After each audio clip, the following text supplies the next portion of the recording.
All right, we're going to welcome you back to the Principals Podcast. We are live in my studio, the football team here, the captains. Marcus is the captain. Alex Henry. So if you're watching this, I believe, guys, the camera's reversed. We have Simon Rodriguez, Zoran Bulaclia, Nathaniel Soka, John Carr, and the Irish Hammer. So we can't see the Irish Hammer, though. Can you show us the Irish Hammer? I can see the Irish Hammer. You see him? Oh, So, I'll fix that up again. No, I'm just going to hold it. So we're going to do it this way, guys. So it looks like I'm going to be this camera guy like I do on Friday Night Football. So the purpose of this podcast is to talk football. And you guys have had an awesome start of the season, building off of last season, where you finished what you started. Very successful, have not been done since 1994. Another reason why we have all of you in here is because Mr. Hyam cannot pronounce any one of your names except for Sean Carr. I think that's going to be the first task of this podcast. First task of this podcast, we are going to say, Mr. Hyam, please pronounce this gentleman's name. Far left. It's showing Simon. up far right on the camera. You don't see Simon? I see Simon. I was right. It's Simon Yeah, but say his last name. Rodriguez. Okay, so you should know Zoran, but please say his last name. Zoran. I've already talked to his brother numerous times, and I have apologized every time. So I am not going to put myself in a bad spot. Zoran, he knows how special he is. I wrote him a special letter. So that's how I'm going to leave it, Zoran. All right, so Just go with the elementary version, like Zoran V. How Zoran many V. people? And then you got Nathaniel Soka, and then Sean Carr, and then the potential three-time state champion Alex McDonald, because he's going to take one on the mat as well. So that's how I'm going to put it out there. here we go. All right, so in this podcast today, I'm going to back this up so we can see more people. We're going to be talking a little bit about the season, guys, and we're extremely proud of you. I'm really proud of your leadership, coming off of 26 guys graduating. Many of you were participating, obviously, on the field last year with them. Can you talk to me a little bit about what you learned from last year's leadership to move forward this year? It's definitely different because you gotta step into the roles that were just like usually it was just like you had like Nick Fay and like Drew Fetchick, and now you gotta step into those roles and fill those pretty big shoes. Anyone have the Mad Dog on? With like his back flap? Oh, I think Peter's. So I'm going to ask you, I mean, you pretty much covered a lot, but is there someone specific that you looked up to last year? I looked up to Drew a lot because like obviously he was in the huddle all the time, and he was always so calm. Like I don't know how he stayed so calm. He always brought everybody together in the huddle. He was like, all right, guys, all that. And Sean, what about you? Who'd you look up to? I mean, basically all the seniors I was playing with. I mean, I just wanted to play as good as I could for all of them, and they made you want to play good for them, and that's what made them so great. And Daniel? I would just say Nick Fay. Nick Fay was a tough guy to let down. You don't want to let Nick Fay down. Kind of the same thing Sean said. Like you didn't want to let down any of the seniors because you knew all of them personally from like growing up with them. What about you, Simon? I'd say Nick Fay just because we had the same position, and like I just wanted to do everything he could do because like he was so great at it. Tell us a little bit about the culture. I mean, I went to school here. I played football here. Coach Hewitt was a freshman. I was a senior. You have a lot of other guys that also were on your staff that play for Chardon. Talk to us, for those listening, about the culture established here over the last 30 years and what it means to be a Hilltopper.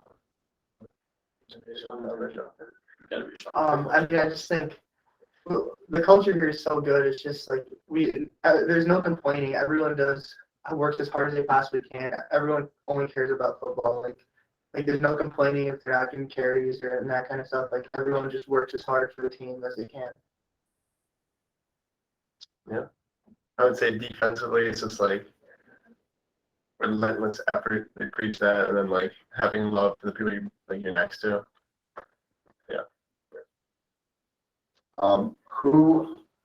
When I played, Coach O was the guy on the sled. When he was screaming at you, you felt every ounce of his spit in your face. And now he's like pretty much blessing you and yelling at you at the same time. Who of you works specifically with Coach O? You work with Coach O? Yeah. What do you think about Coach O? He's really passionate and like he shows it a lot. Like he knows a lot about the game and he like teaches us everything we need to know. And his schemes always work. And yeah, but he does spit when he yells at you. Let's start transitioning over. I'm going to move my camera over. Mr. Hine, what are some of the questions that you have? Gentlemen, I know you never asked for this, but there's a lot of eyes on you guys. And it's not just here in the building. You know, you walk around town, you see those little ones that are playing football and they have that state title memorabilia on their jerseys. What does that mean to you when you see the little ones in the area looking up to you guys and kind of talking to you in various places around town? I think it's kind of sweet because at one point, like you were that kid that like looked up to like the high school team, and now they're looking up to you. So I think it's sweet, like how the roles have flipped. That's basically what I was thinking. Yeah, what else? That's exactly what I was thinking. Someone else. Do you feel that there's extra obligation now from you to pay it forward or pay it back, per se, to others who have played before you and who are going to play after you to do something special on the field this year? There's definitely a lot more pressure now because what we did last year, because it's constant comparison to that team. There's a lot more pressure now, like not like let people down.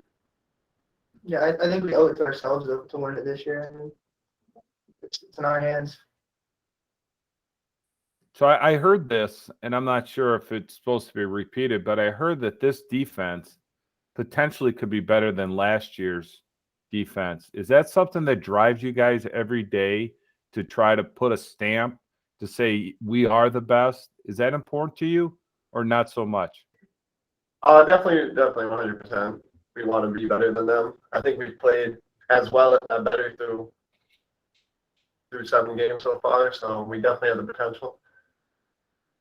We definitely have the bodies and the people. 100%. It's always a competition to try and like be better than past teams. Like last year's team was being better than 19. 19 wanted to make it farther than 16 did. It's always a competition to be better than past teams. You always want to be like the new standard for the next team. So what standard, you speak of standard, what standard do you want to leave behind? I know a state title's nice, but what else do you want to leave behind that you'll be most proud of? Is it maybe the community service work you guys are doing, the work in the classroom? What else do you want to leave behind? I don't know. I mean, like, just like always having relentless effort no matter what you're doing, always playing with passion, and going until like you win. Just never quitting. Just being elite in every aspect of life. Being more than like just a football player, like you're good in the classroom, good in the field, you help out your community, like everything.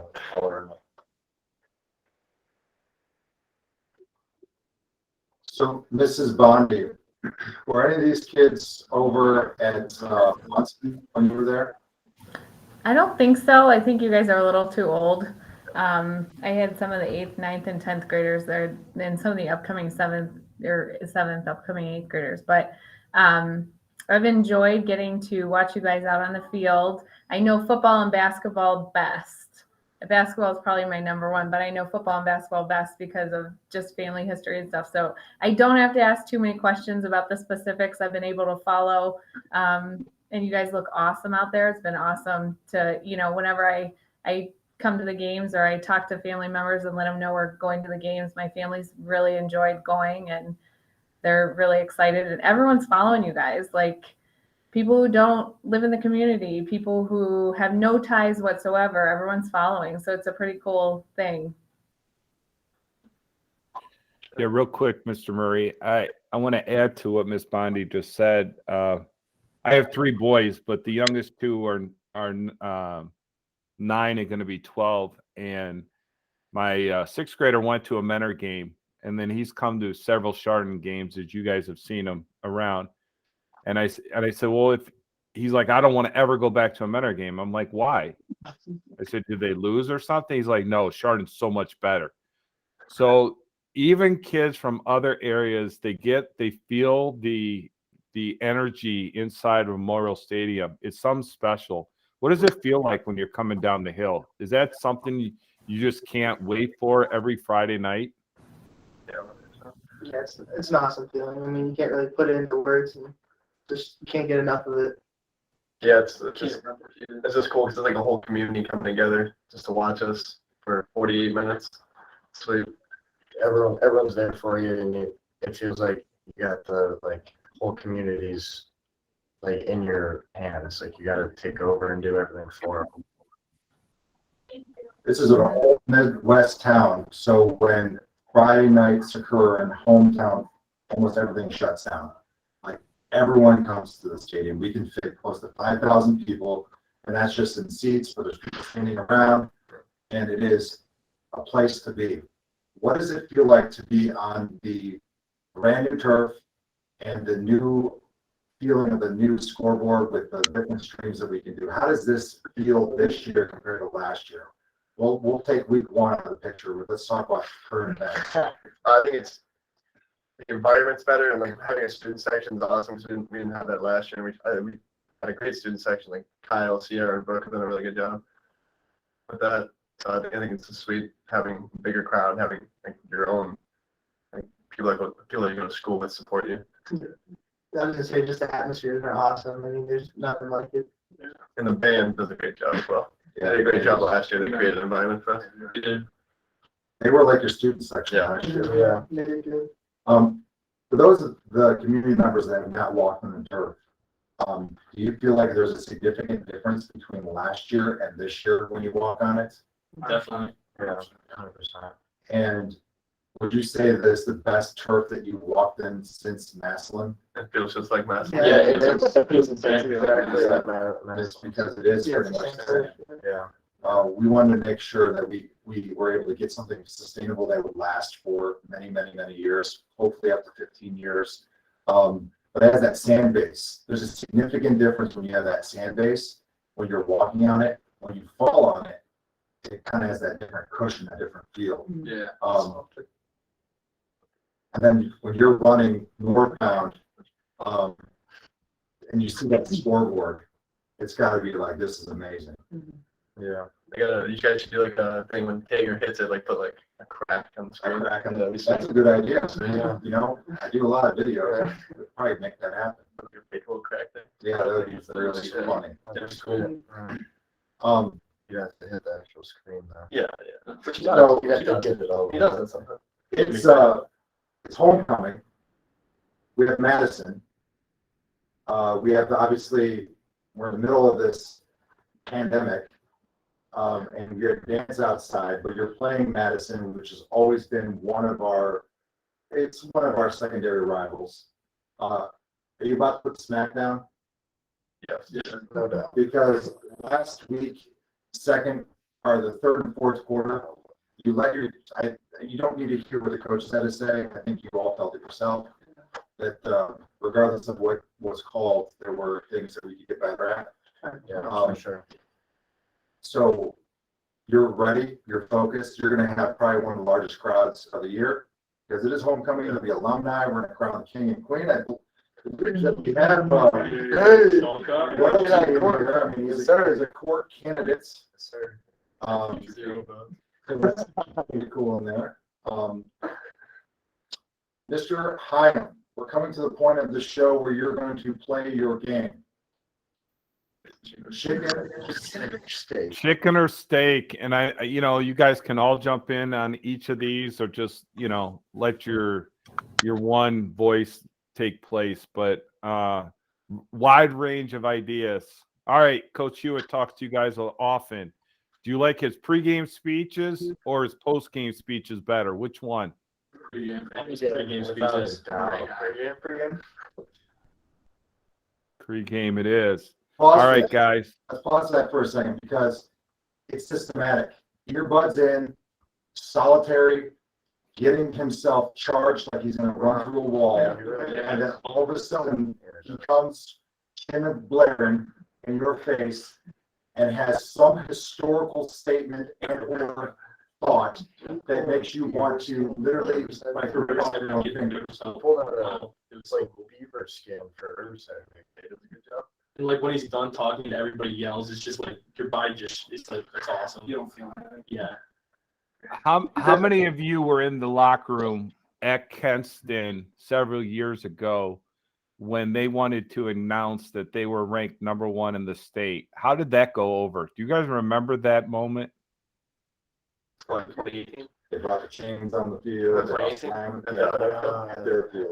The year we were the only team that beat them in the state, and we wanted to remind them that. Salka, you were in that locker room. How was that?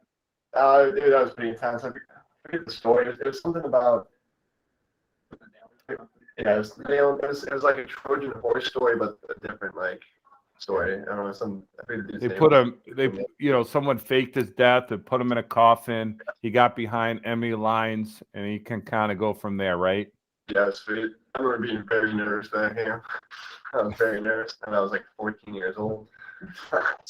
Yeah, 6 foot 6, 14 years old, 110 pounds. Yeah, literally. What's question 2?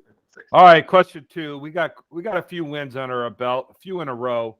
All right, guys. After the win, who gets the first hug and kiss? Is it your mom or your girlfriend? mom, or mom.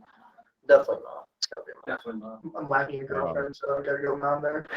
There you go. Um, Hey, My girlfriend. Yeah. Same boat as Sean and the same mom. all right, guys. Do you like playing on natural grass or turf? Turf. Definitely turf, but I think Bookdale's field was actually nice because it was soft when you tackled, when you landed. So the 65 holes. Yeah, but Yeah, I found a pothole, so. There were the grass was 8 inches long. yeah, at least cut it. At least cut it. 100 degrees. Yeah, let's do that. All right, what's your favorite top to wear? The red or the white?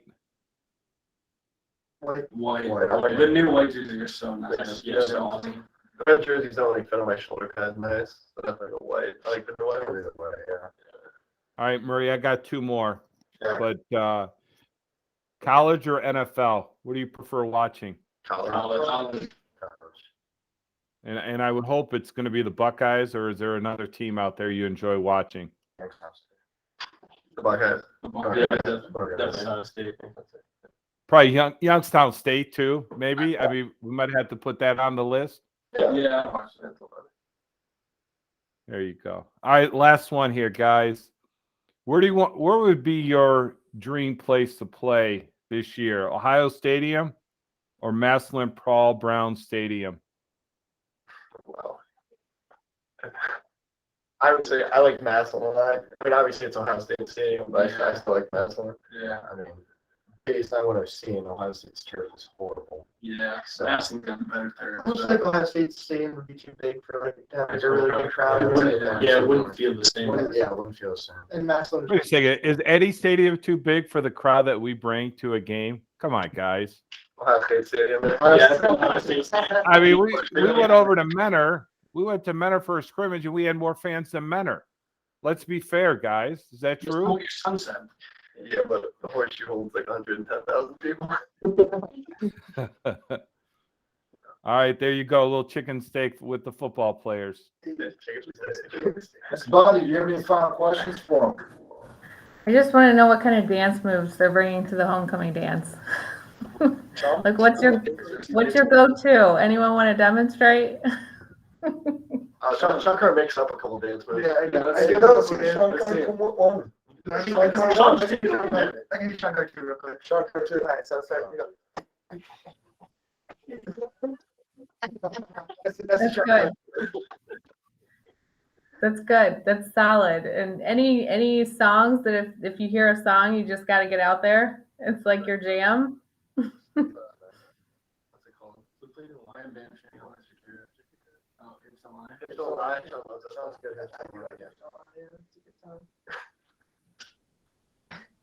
Party in the USA. Yeah. So let's focus on this hair. I knew it was him. Why not? Because I know that your mom and along with myself said we could do some nice work on that fade. But you're keeping that baby. It barely fits under a helmet. When you put on your wrestling gear, I don't even know what happens. So I've watched that hair since the middle school, and it, like, I don't know, when's the last time it was trimmed? Last time it was trimmed was like wrestling season because I need I get cut short a little bit because I want stuff. You ever use shampoo or no? It's like Yeah, I use soap. It looks like it's something. What's your soaping process? Waterproof. Yeah, water kind of rolls off it. It's interesting. can you squeeze it out? Yeah. Sweet. Funny thing is, he said at the end of, if we won state last year, that my mom could give me a frohawk. Size. I remember that. And I like Samson. he backed out of it. You know Samson from the Bible. He backed out of it. Say lose the strength. Yeah, but you have an afro. He backed out of it. Let's, I'm gonna keep it content. we're at the point where we're going to provide the opportunity for shout outs if you want to thank this week. It's a short week. Today is basically Thursday, but it's really your Friday. You have tomorrow off and the OEA day. Then you have football tomorrow night, dance on Saturday. Who are some people that you want to give gratitude for this week? I can go first. Yeah, let's all Shout out to Principal Podcast. Shout out Cal and Powell Podcast as well. And then Josie and Sean for hosting. Personal shout out to my mom. Hi, Mom. Watch this. Watch that. Okay. Just like the last time. I guess I'd also like to shout out my mom because I think she does actually watch this. I'd also like to shout out Sean though. I would also shout out. Shout out Sean's mom. Just an overall shout out for Sherry Carr. shout out to Zorn's mom. She does way too much. Oh my God. She does. Lots of photos. Way too much. In pregame, they got this like therapy setup that makes the lineman able to walk. I don't know. Yeah. I'd like to shout out Mr. Murray for the great videos on YouTube. Here's a, I don't know why I do it, but I do it. Go back and watch those 10 years ago. And I've watched them a lot. Yeah, so Shout out. Jordan. I would just say my mom again, because like she does everything on the sun for not only me, but like the whole team. And Simon. My grandpa, he showed up to every game, so yeah. That's awesome. He is. Mr. Hyam. I'm going to send out a shout out to Ms. Kohler. She has a difficult job this week of trying to keep up with everything Ms. Frenzel does. As we all know, no one can do that. But Ms. Kohler is doing a nice job trying to keep all our classes covered with teachers this year. So shout out to Ms. Kohler. Mrs. Bondi. I might be stealing yours, but shout out to Miss Bernacki. She really did a lot in these last couple of weeks to help get all of us on track and on the same page with talking about our graduation seals. So really appreciate her. Yeah, I would like to give a shout out. Thank you, gentlemen, for coming to today's podcast. As I found out, we are the #2 streaming podcast in the world. Me too. So appreciate you, all the coaching staff that help prepare you for the time that they sacrifice. Celebrate these little things because these don't come often. And really focus on that relationship, the brotherhood that you have, because at one point, as they say, you will be a part, quote, of the graveyard, and you want to leave your legacy. Celebrate this week, celebrate with your family, make good decisions. That goes to everyone out there as we are having a tent being put up right now for our dance. And enjoy your week. Mr. Hyde, Mrs. Bundy, it's been a long day. It's going to be even longer Friday and Saturday. So have a great night. Go Toppers. Go Go Toppers. Toppers. Thanks, John.